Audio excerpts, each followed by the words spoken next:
ఈరోజు కూటమి ప్రభుత్వం ఆంధ్రప్రదేశ్ అసెంబ్లీలో ఆంధ్రప్రదేశ్ శాసనమండలిలో ప్రవేశపెట్టిన బడ్జెట్లో అటు రైతులకు, యువతకు, నిరుద్యోగులకు, ఆడబిడ్డలకు, బీసీ, ఎస్సీ, ఎస్టీ, ముస్లిం మైనారిటీలకు అన్యాయం చేయడం, మోసం చేయడం, ద్రోహం చేయడం చాలా దురదృష్టకరం.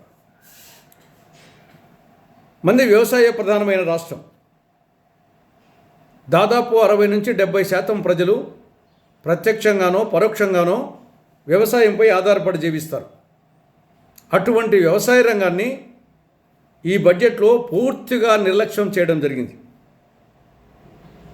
పేరు గొప్ప ఊరు దిబ్బ అన్నట్లు మొత్తం బడ్జెట్ చూస్తే 3,32,205 కోట్ల రూపాయలు. అందులో వ్యవసాయ రంగానికి కేటాయించిందంత 11,745 కోట్ల రూపాయలు. అంటే టోటల్ బడ్జెట్లో పిల్లికి భిక్షం వేసినట్లు కేవలం 3.53%. అది కూడా ఖర్చు పెడతారో లేదో తెలియదు. అది వ్యవసాయ రంగం. రెండవది సాగునీటి రంగం. వ్యవసాయానికి సాగునీటి రంగం గుండెకాయ. గతంలో కాంగ్రెస్ ప్రభుత్వాలు టోటల్ బడ్జెట్లో సాగునీటి రంగానికి మాత్రమే 15 నుంచి 17% నిధులు కేటాయించి ఖర్చు చేసి, అందువల్లనే అనేక సాగునీటి ప్రాజెక్టులు శ్రీశైలం డ్యామ్ కానీ, నాగార్జున సాగర్ కానీ, ప్రకాశం బ్యారేజ్, ధవళేశ్వరం బ్యారేజ్ ఇవన్నీ పూర్తయినాయి.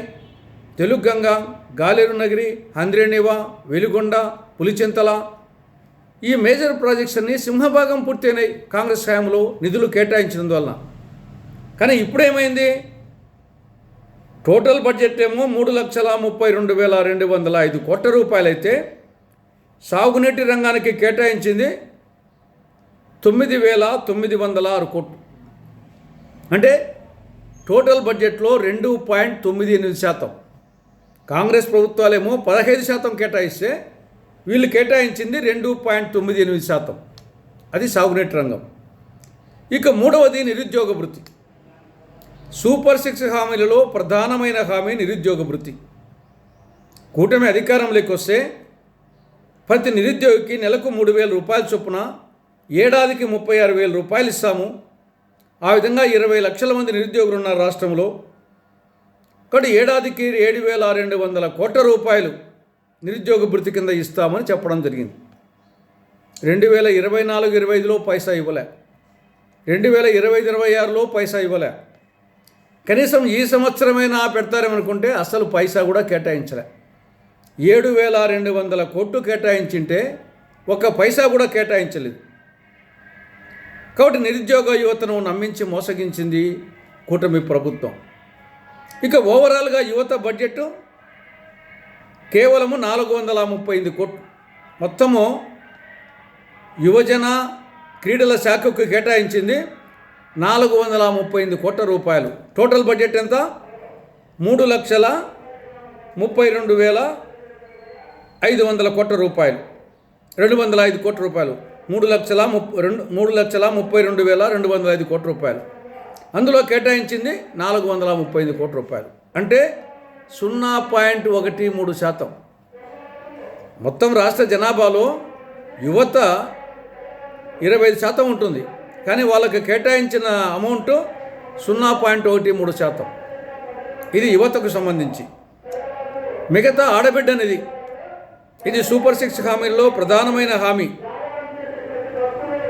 19-59 సంవత్సరాల మధ్య వయసు ఉన్న ప్రతి ఆడబిడ్డకు నెలకు 1,500 రూపాయల చొప్పున ఏడాదికి 18,000 రూపాయలు ఇస్తాము అన్నారు. రాష్ట్రంలో ఆ వయసులో మధ్యలో ఉండే ఆడబిడ్డలు 1,80,00,000 మంది ఉన్నారు. ఆ 1,80,00,000 మందికి ఏడాదికి 34,400 కోట్లు అవుతుంది. 24-25కు పైసా ఇవ్వలే, 25-26కు పైసా ఇవ్వలే, 26-27కు పైసా కేటాయించలే.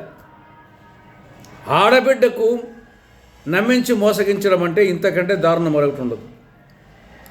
50 ఏళ్ళకే పెన్షన్ ఎవరికి?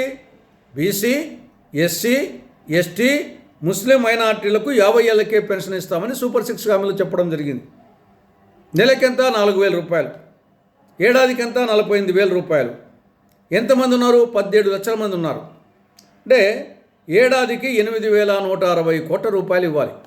24-25లో ఇవ్వాలా, 25-26లో ఇవ్వాలా, 26-27లో పైసా కేటాయించాల.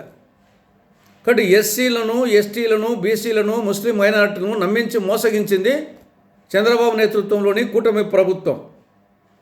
కాబట్టి ఈ విధంగా ఓవరాల్గా చూస్తే ఈరోజు కూటమి ప్రభుత్వము అసెంబ్లీలో, మండలిలో ప్రవేశపెట్టిన బడ్జెట్లో అటు వ్యవసాయ రంగానికి, సాగునీటి రంగానికి, నిరుద్యోగ భృతికి, యువతకు, ఆడబిడ్డలకు, ఎస్సీ, ఎస్టీ, బీసీ, ముస్లిం మైనారిటీలకు తీరని అన్యాయము, మోసము, ద్రోహము జరిగింది. పర్యవసానాలు తప్పవు ఈ కూటమి ప్రభుత్వానికి, కూటమి పార్టీలకు.